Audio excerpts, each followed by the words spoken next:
Hola, ¿qué tal? Bienvenidos a la primera parte de la historia del pensamiento económico. Ya habíamos dicho en la presentación de la importancia de esta unidad en la medida en que aparecen los autores, sus ideas, sus categorías, sus conceptos, su cuerpo doctrinal, cómo emergen en un contexto determinado para interpretar lo que ocurría en su momento dentro del sistema económico de la sociedad en que vivieron estos autores. Empecemos por decir qué es la historia del pensamiento económico. Yo lo sintetizo como HPE. Siempre que vean por ahí HPE es historia del pensamiento económico. Podemos decir entonces que la historia del pensamiento económico es una parte de la economía que se encarga del estudio de las ideas, las palabras, las categorías, los conceptos, digamos que teorías que se producen a partir del estudio de la realidad y en su justo contexto. Eso del contexto es muy importante, la época, los acontecimientos que allí ocurren. Tales teorías son producto de las obras y acciones de los seres humanos en momentos específicos de determinada formación social. Cuando hablamos obras de los seres humanos, estamos hablando de los hechos que ameritan que específicas personas, que son los autores, estudian esa realidad y proponen su cuerpo doctrinal. Y obviamente un cuerpo doctrinal que es aceptado como ciencia normal y se convierte en un paradigma dominante del pensamiento, en este caso de la economía. Se ha aceptado que la ciencia económica como disciplina científica empieza a partir de 1776 con la publicación del libro La riqueza de las naciones de Adam Smith. Vale aclarar que antes de 1776, en el año de 1759 del siglo XVIII, ya Adam Smith había publicado un libro llamado La teoría de los sentimientos morales, donde introduce allí el concepto de empatía, es bien importante.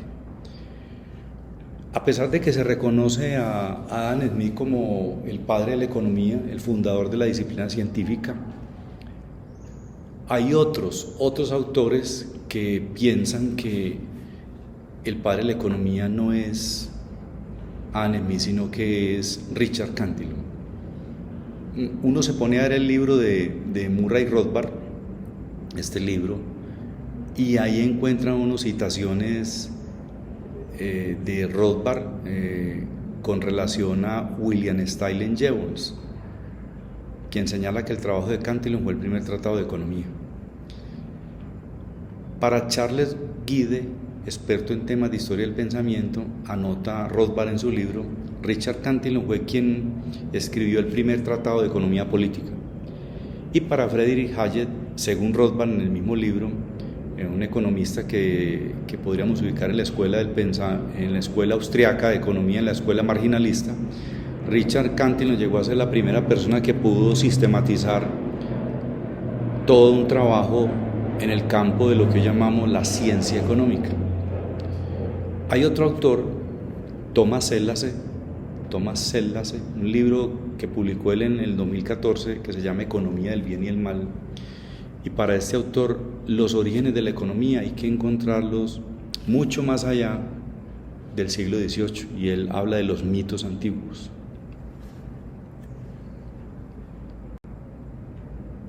¿Por qué es importante el estudio de la historia del pensamiento? Ustedes van a encontrar ahí 7 razones por las cuales es importante estudiar la historia del pensamiento económico, y están ahí resaltaditas en azul. ¿Por qué? Porque puede mejorar hoy la comprensión de la economía. 2, comprender que las ideas económicas son cambiantes. 3, hay errores que se cometen al aplicar teorías como políticas económicas y hay que aprender de esos errores.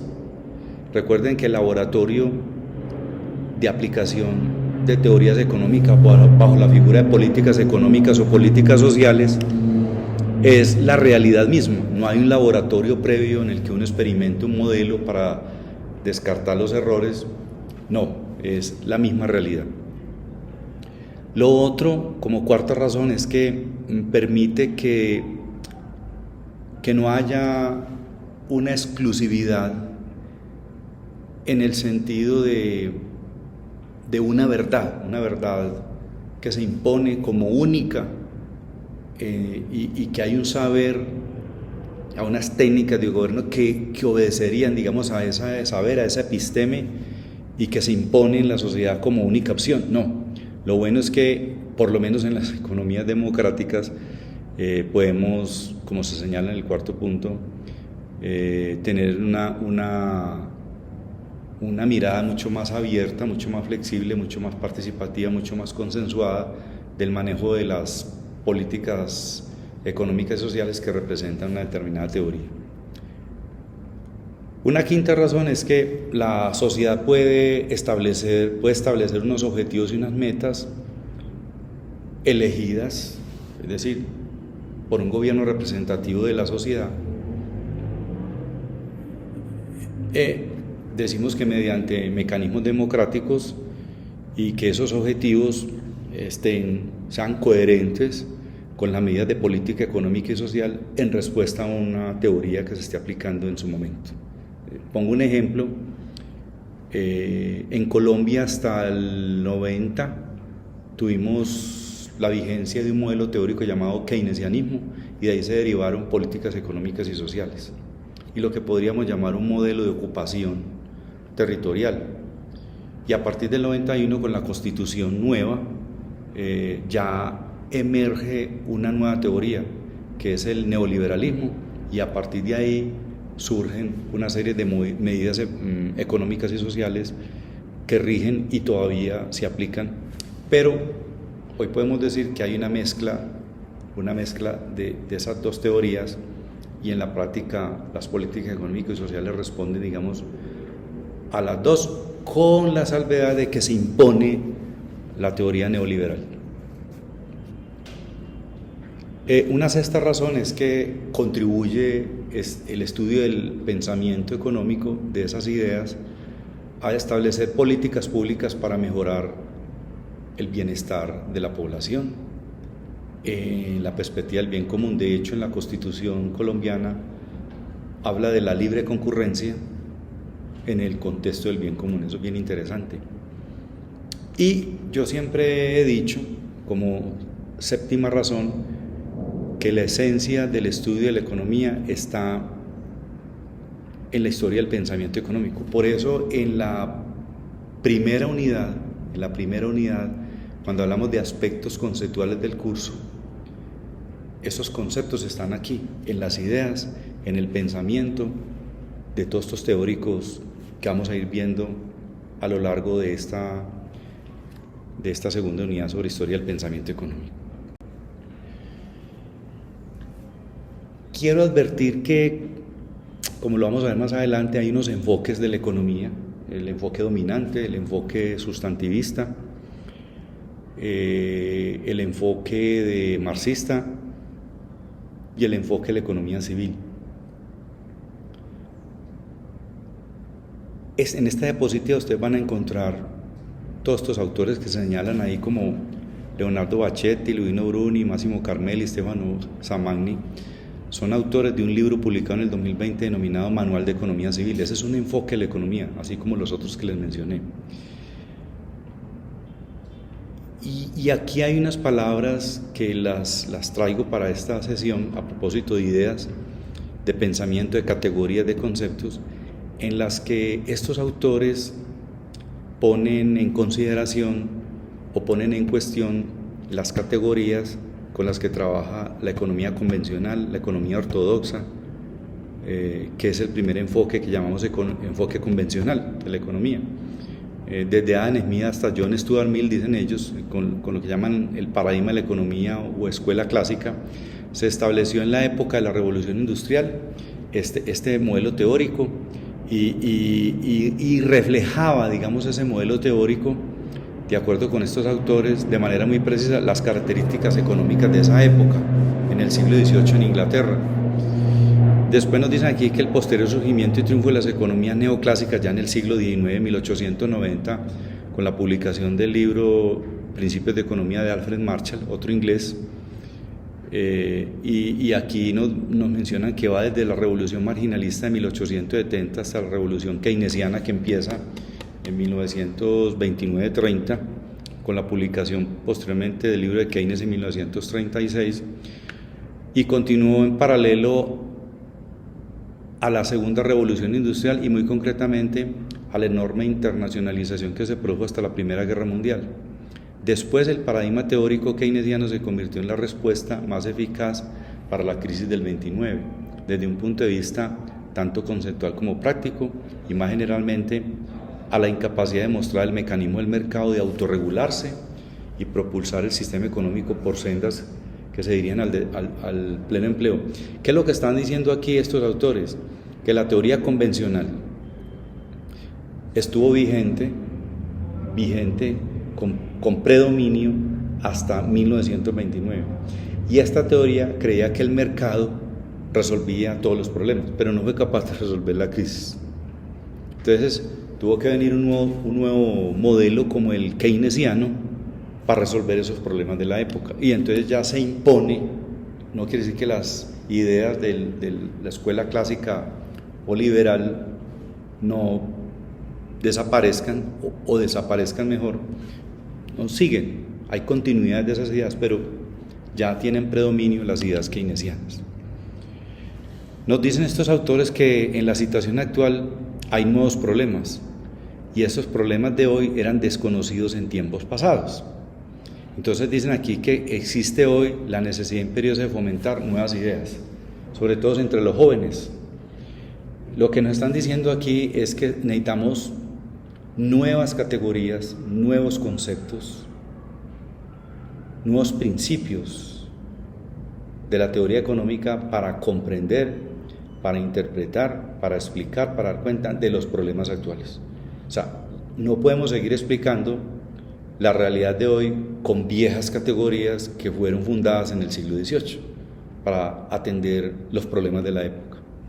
Esa parte es bien interesante en el mensaje de estos autores. Aquí hay otra reflexión bien importante que hace parte de este movimiento. Nos señalan aquí estos mismos autores, por lo menos otro autor de la economía civil, que es Oreste Basici, y nos habla aquí en un trabajo que él tiene de la paradoja franciscana entre pobreza y sociedad de mercado, de los montes de piedad, las nuevas fronteras ético-sociales. Nos está diciendo aquí Basici que los maestros franciscanos del movimiento franciscano, que es un movimiento mendicante que viene del siglo XII de Francisco de Asís y que se ha ido cultivando de generación en generación, hoy tenemos un grupo de pensadores como los autores que mencioné en la diapositiva anterior, que hacen parte de la Escuela de Economía Civil cerca de Florencia, Italia actualmente. Son los líderes en el mundo en este pensamiento de economía civil, que se llama economía civil, que yo llamo el enfoque de la economía civil, y que viene de este pensamiento de Francisco de Asís y de este movimiento franciscano. Entonces nos dicen aquí que los maestros franciscanos del siglo XIII, XIV y XV, conciliando la actividad especulativa con la práctica pastoral del vivir cotidiano, los economistas han descubierto un notable valor, anticipando algunas adquisiciones teóricas fundamentales, partiendo de Pedro Juan Olivi, descubridor de la teoría subjetiva del valor económico, de Alejandro de Alejandría, agudo analista de los fenómenos de mercado y el dinero. Se llega pasando por Bernardino de Siena, a la feliz intuición de los montes de piedad y a las nuevas y legítimas fronteras ético-sociales de la erogación del crédito a interés. Los frailes franciscanos, a través de una acción exhortativa y práctica muy eficaz sobre el pueblo, lograron dar fuerte aceleración al sistema social y al desarrollo económico y civil, cuyos fundamentos principales siguen diferentes estudios sobre el tema, yo diría que actualmente. Como lo veremos en la última unidad, vamos a empezar a introducir en nuestro lenguaje cuáles son esas categorías y por qué la importancia de estos autores del movimiento franciscano. Como estamos hablando de historia del pensamiento, entonces ustedes ya están viendo por aquí una línea del tiempo. La línea del tiempo es muy importante para poder ubicar siglos, años, épocas, cambios de épocas, cómo surgen en distintas épocas distintos pensadores de la economía. Entonces vamos a seguir aquí un libro de un historiador francés llamado Jacques Le Goff.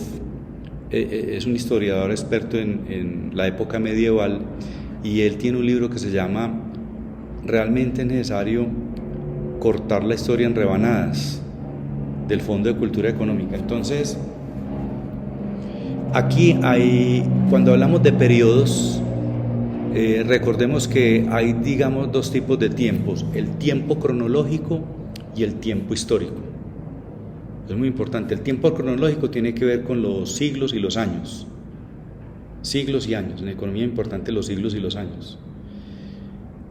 Y lo otro, el tiempo histórico, que tiene que ver con los hechos, los fenómenos, todos los acontecimientos que ocurren en esos periodos de tiempo, en esos siglos, en esos años.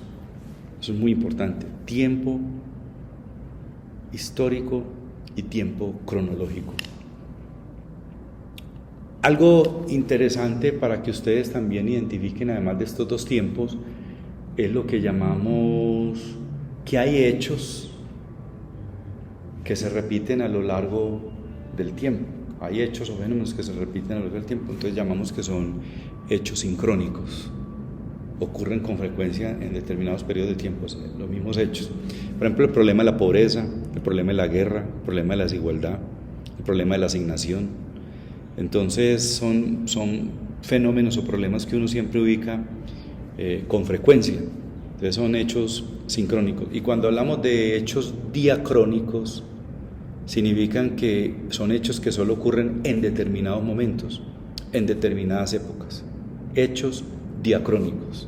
Entonces mire que ya identificaron aquí, hablando de historia del pensamiento, lo que es el tiempo cronológico, el tiempo histórico, hechos o fenómenos sincrónicos y hechos o fenómenos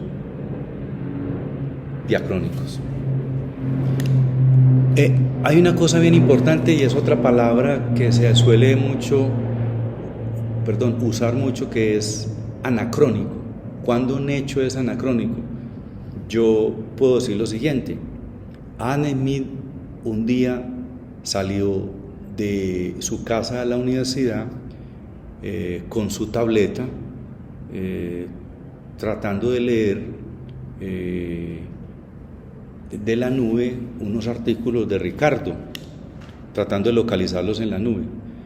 Entonces, si ustedes me escucharon bien, estoy hablando de Adam Smith, el padre de la economía.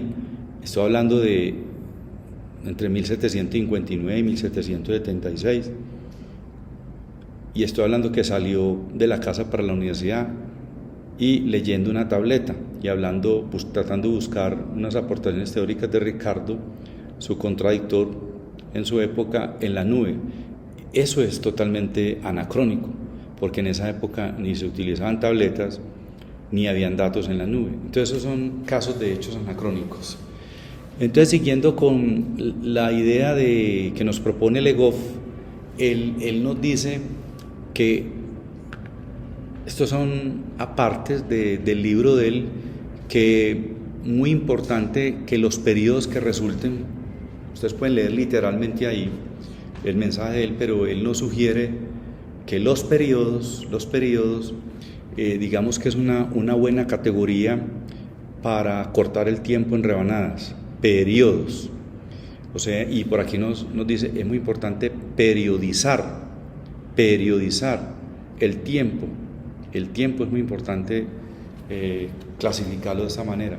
Entonces él dice que hay una línea del tiempo, lo vemos mejor acá. Aquí está, esto no lo van a encontrar en el libro, esto que ustedes están viendo acá es una representación simplificada de lo que acabé de mencionarles en la diapositiva anterior. Hay una línea del tiempo, y cuando ustedes ven estas cortes que se ven aquí, que llamo rupturas, es como cuando usted coge una torta y coge el cuchillo y parte la torta. Entonces usted le parte de un lado, ¿cierto? Y la parte de otro lado, y entonces arma una sección. Entonces aparece el pedacito de torta, arma una sección. Entonces, cada una de estas secciones, sección 1, sección 2, sección 3, sección 4 aquí, es porque yo parto la torta en rebanadas, igual parto el tiempo cronológico en rebanadas. Entonces, al partirlo en rebanadas, entonces aparecen secciones, y esas secciones es lo que Legón nos dice, llamemos esas secciones periodos. Entonces cada uno es un periodo, periodo 1, periodo 2, periodo 3, este sería el periodo 4. Entonces cuando yo corto en rebanadas, entonces aparece una ruptura entre un periodo y otro, una ruptura entre un periodo y otro.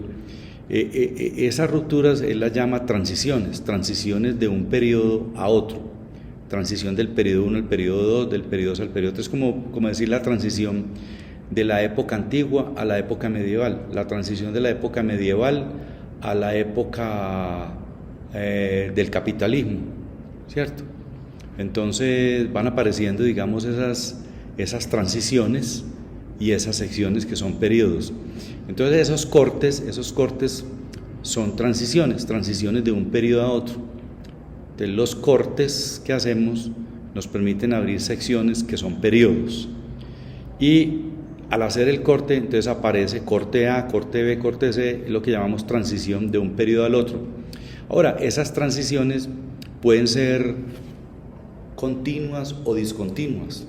Puede que en el nuevo periodo sigan presentándose cosas, fenómenos, hechos culturales, sociales, políticos, climáticos, en el nuevo periodo que venían de la época anterior, pero en el nuevo periodo entonces se establecen medidas para arreglar, por lo menos mitigar los problemas. Ahora, puede que esos cambios, ese cambio de un periodo a otro, sea gradual, sea normal, pero hay cambios que son bruscos. Entonces, esos cambios son rupturas. Podríamos hablar de grandes transformaciones.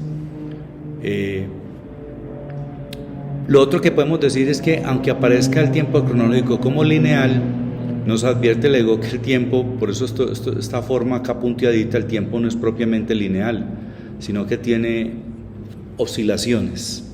El tiempo no es una línea recta, sino que tiene oscilaciones, porque los procesos humanos, a partir de las interacciones humanas, generan altibajos en la convivencia de toda índole.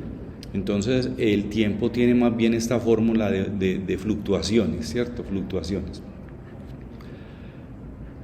Y ahí donde cuando hablamos de transiciones, continuidad, discontinuidades, si es normalito el cambio, si es brusco, si hay una ruptura, si hay una transformación, es donde empezamos a ver en cada periodo qué ocurre,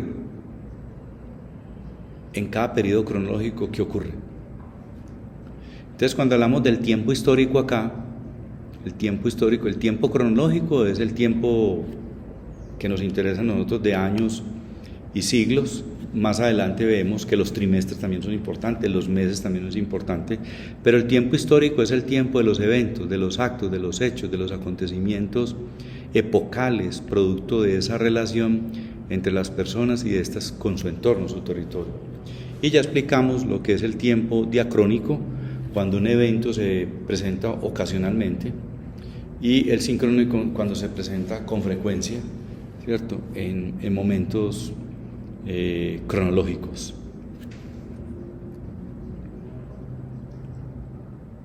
Hasta aquí, digamos, esta parte relacionada con la historia del pensamiento económico. Ahorita volvemos con la segunda parte para continuar con el tema.